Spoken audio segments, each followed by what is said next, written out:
more fun in the Philippines.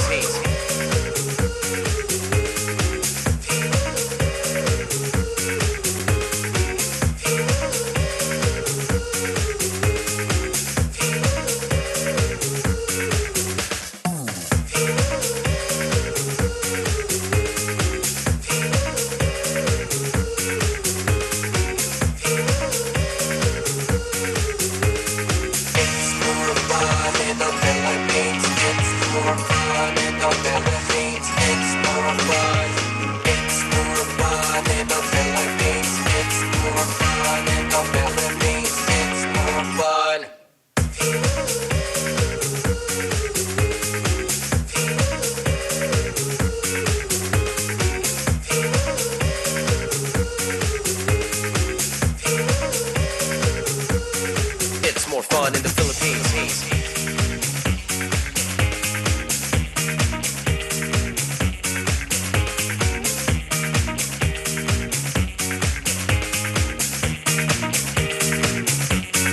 Philippine Islands.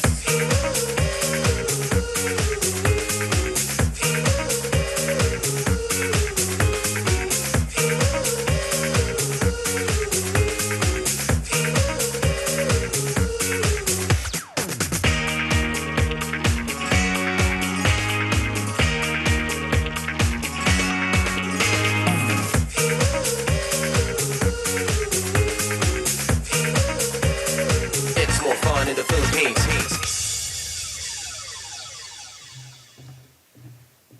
All right, I hope you enjoyed the video. Ladies and gentlemen, good afternoon. I'm wondering, how many of you have been to the Philippines? One out of about 40 or 50. We have to do better than that after this presentation. Ladies and gentlemen, good afternoon. And on behalf of the Philippine Department of Tourism, I would like to thank the Institute of Cultural Diplomacy for this privilege to be part of Berlin Economic Forum. I'm particularly excited to be given this opportunity to talk about a topic that is very close to our heart, and a topic which we feel has been the centerpiece of our tourism campaign in the Philippines, the topic on innovative nation branding. So this afternoon, I hope to provide you a glimpse of how we have used individual and collective creativity to increase the value of our branding for tourism and to present the performance indicators that we have identified to measure the success of our tourism campaign. I shall also very briefly touch on our strategic thrust that espouses sustainable development, inclusive growth, and I will cap this with a short overview of our tourism investment initiatives.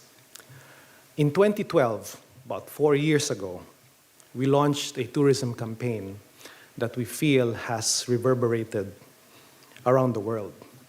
The campaign is what we call It's More Fun in the Philippines. So we have cell phone cases, we have t-shirts, watches, caps, you name it. The campaign, It's More Fun in the Philippines, stemmed from a single question that we asked ourselves. Why would visitors, especially in this room, visit the Philippines? Why would you want to come to the Philippines?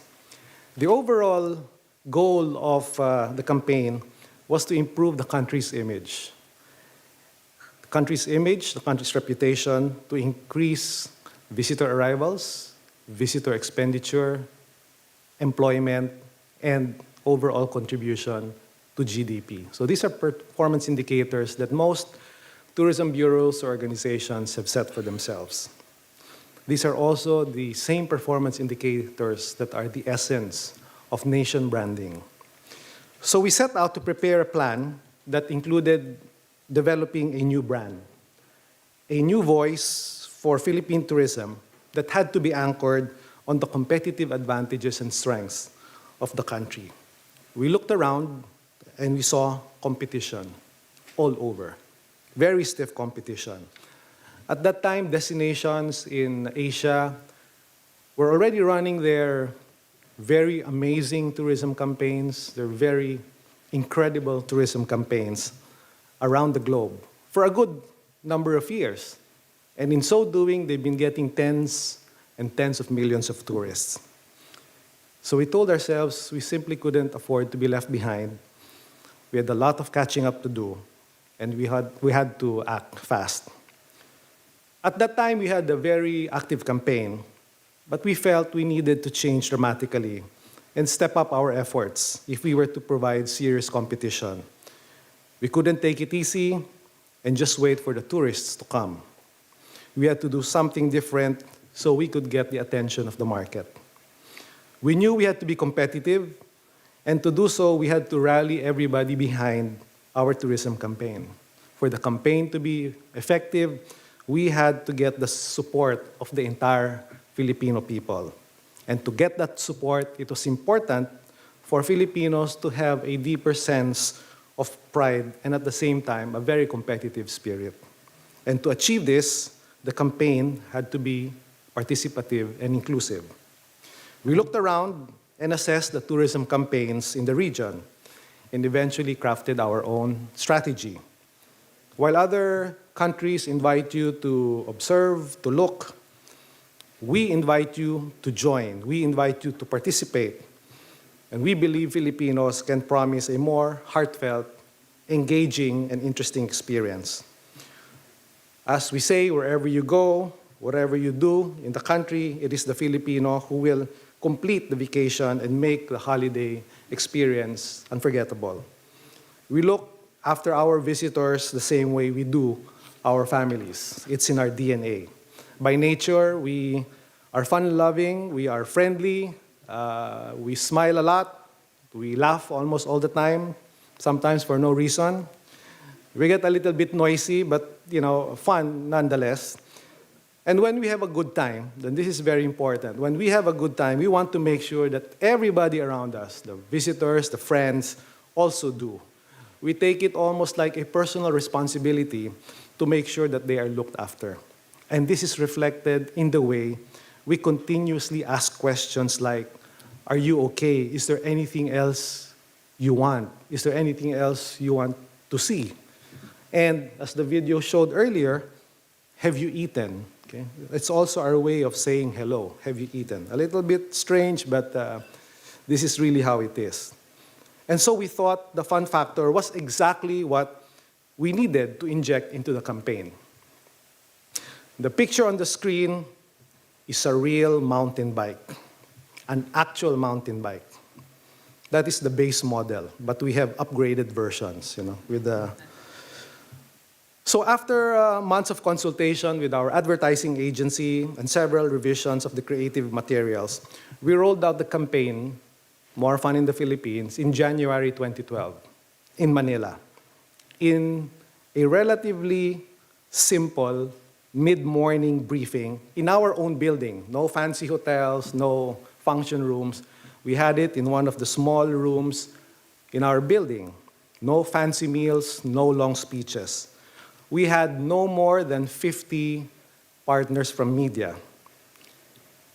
Less than an hour after the launch, we were already trending in social media and the other networking sites. We were starting to create a buzz.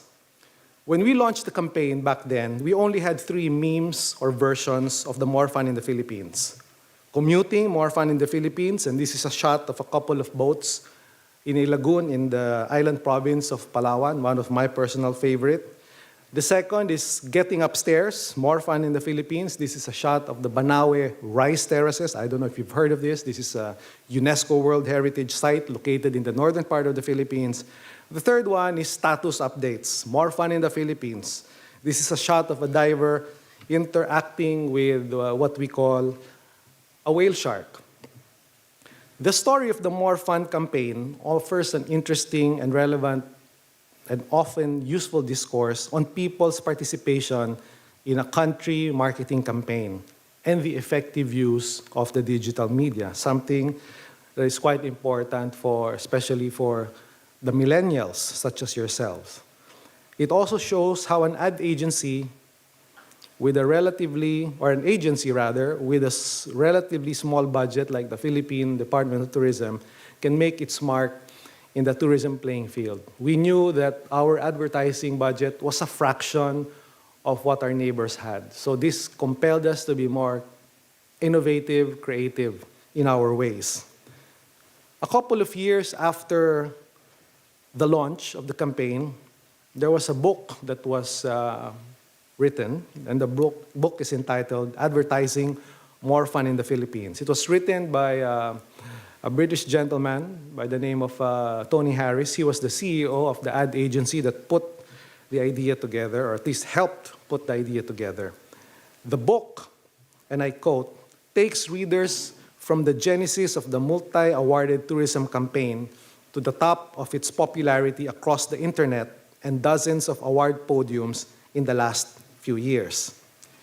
The millions of Filipinos in Facebook helped spread the word around.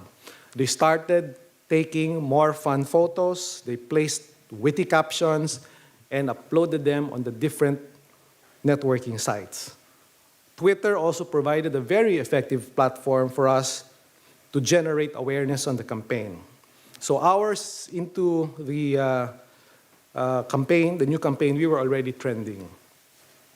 On the day of the launch, as I mentioned, we had 3 memes. Minutes after, we started to see dozens of more fun memes in the social networking sites. And this is really where it becomes very interesting, because when we started with the campaign, we did not have any inkling whatsoever how the public would receive it. But Filipinos, the fun-loving and wacky bunch that they are, started taking photos.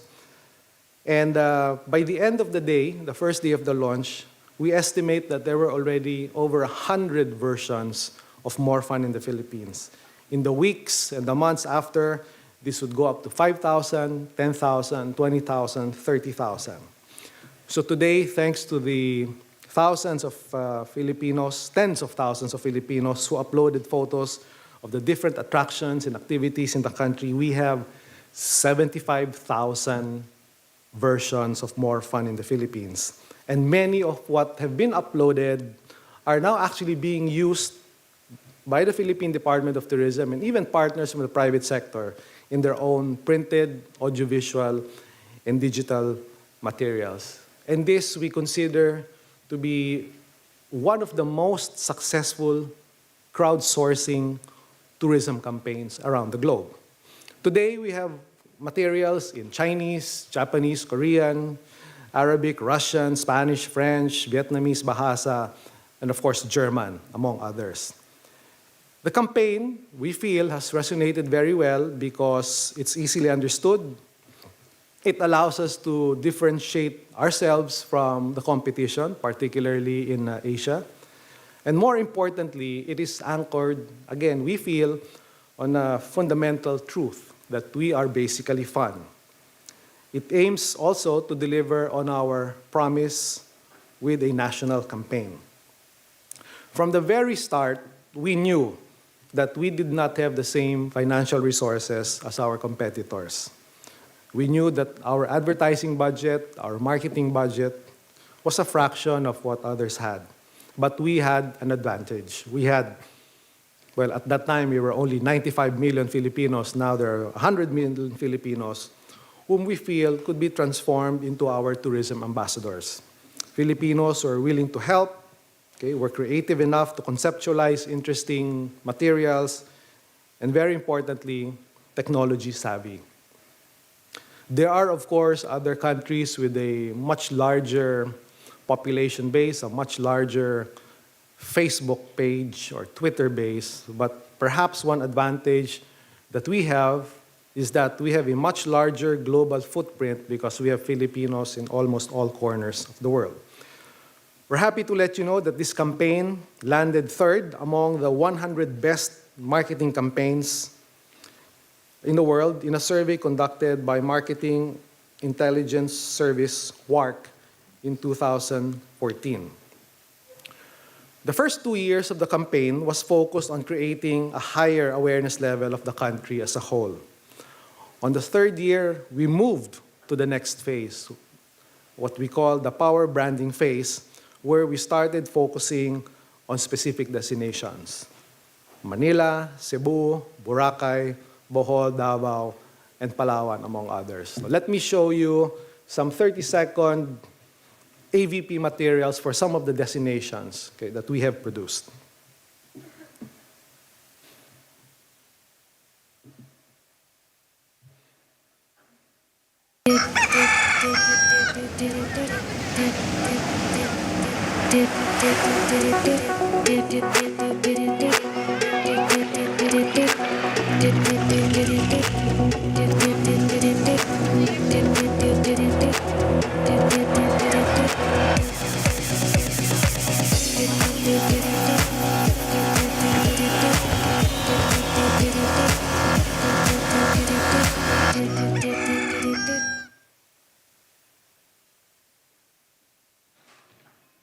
Please take note of that, Boracay. Jot it down. Let's have the next.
Bright lights, city sights, shopping malls, little stalls, flip-flops, rock and roll, street smart, fine art, new and old, bronze, gold, warm, charm, hot and cold.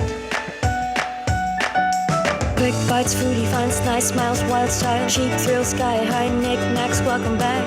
Every corner, fun, fun, fun. Manila, welcome back.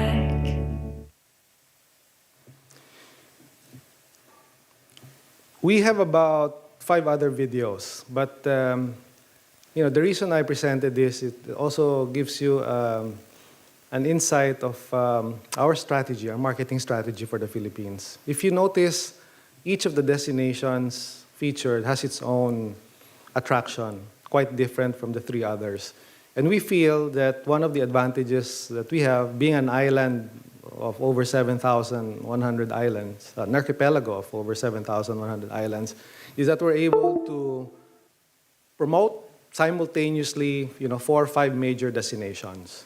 And this is also the reason that we have opened up our secondary gateways to make it easier for foreigners, especially coming from long-haul destinations or long-haul markets like Germany, okay, they can consider.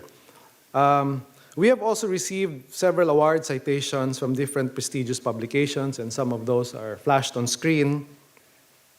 Today, tourism in the Philippines remains a major contributor to economic growth, as it should be, with record number of visitor arrivals and revenue. Last year, more than 5.3 million foreign visitors came to the country, the highest ever, representing a growth rate of about 11%, which is higher than the world average of 4.5%, higher than the Asian average of 5%, which were both reported by the World Tourism Organization. And to put things in perspective, because when you look at 5.3 million visitors, it's also important to take note that because we are an archipelago, 99% of all visitors to the Philippines must ride an airplane. Okay, we have a small percentage, under 1%, that come by cruise ships.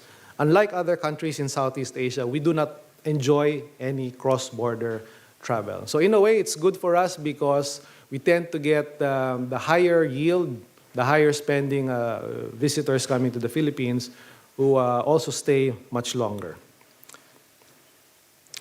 Tourist receipts, meanwhile, reached the equivalent of about $5 billion in terms of employment. We estimate that there are about 5 million Filipinos directly and indirectly employed in various tourism enterprises, mostly in transport and accommodations.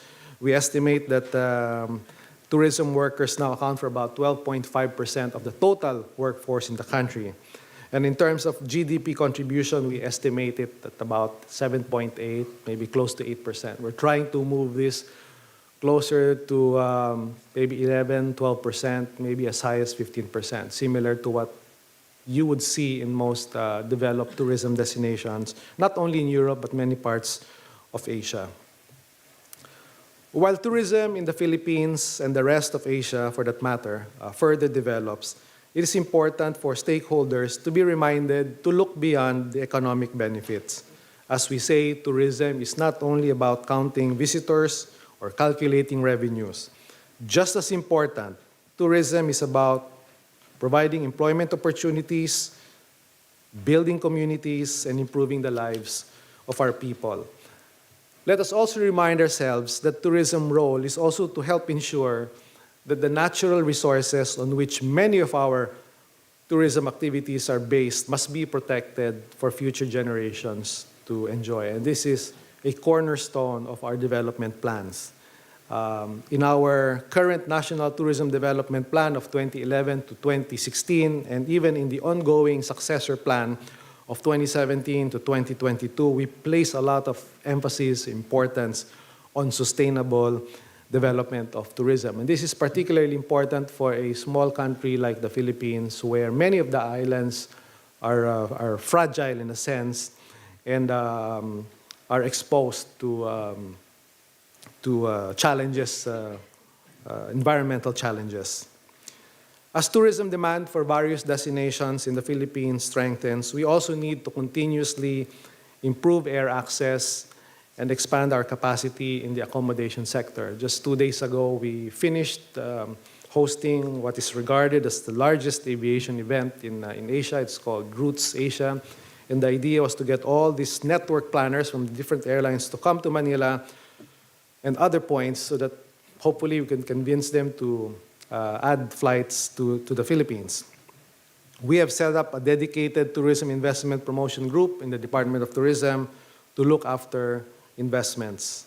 And a key guiding principle in attracting inward investments is ensuring that carrying capacities are not exceeded and that no project will have a significant negative impact on the environment. So when you talk about responsible foreign investment, we have to make sure that carrying capacities, building standards and guidelines are followed. So in the Philippines, this is addressed through the government-mandated environmental impact assessment, EIA, that all project proponents must undertake.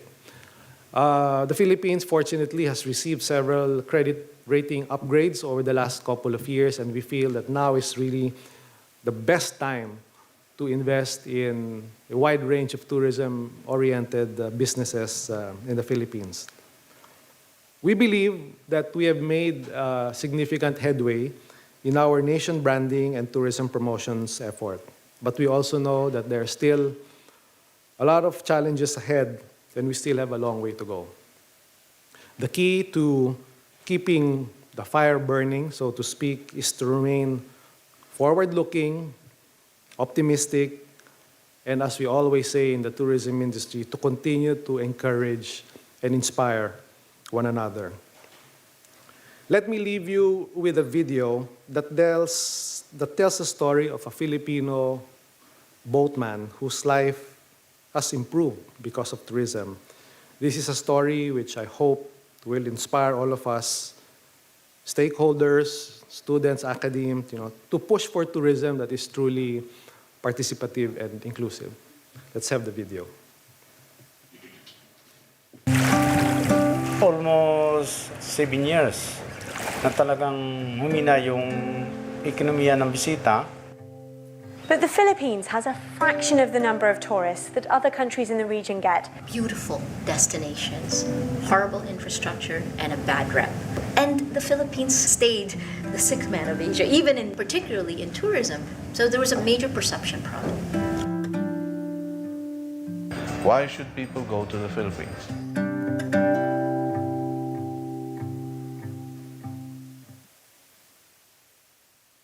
I think one of the things that's interesting with this campaign is it's a government campaign, and yet it had individual touches of the people who spread it.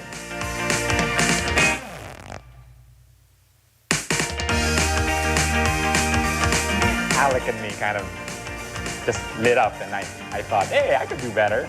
Si Henson Wong Iham, kinilig ng gamitin ang picture ng mga igurot na ito na kinunan niya noong 2007 sa Banawe. It's really an honor to be part of this campaign.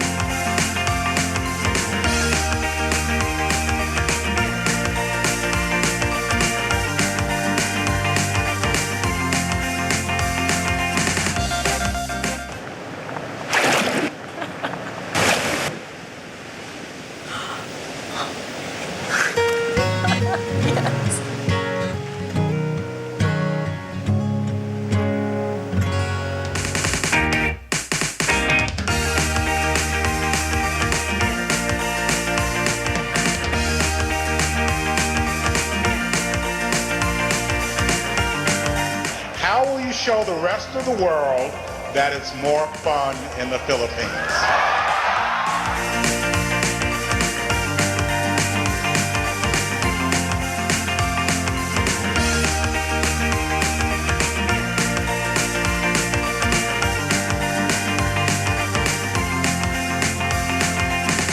Numbers show the global online chatter may be paying off. Tourism numbers are at record levels this year. A trend the country hopes will continue not just on social media, but in its natural wonders.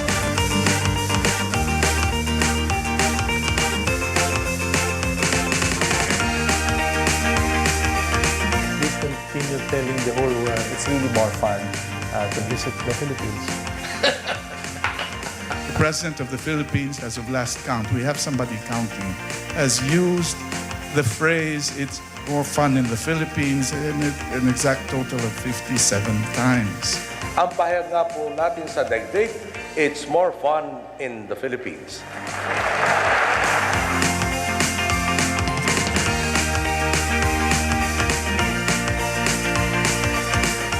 Malaki ang nagbago, nakapagbigay ng maayos na trabaho at hanap buhay sa mga kababayan natin. Kung hindi dahil dyan, hindi ako makapagpaaral ng anak ko sa college.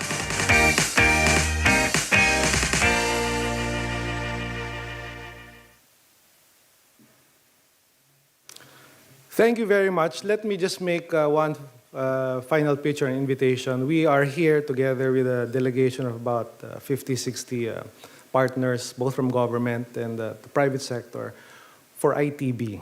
We are at the Mese. Please visit the stand. I think they will open it to the public through the weekend. And I can assure you that we will provide a very interesting and fun experience within the small Philippine pavilion. Thank you very much.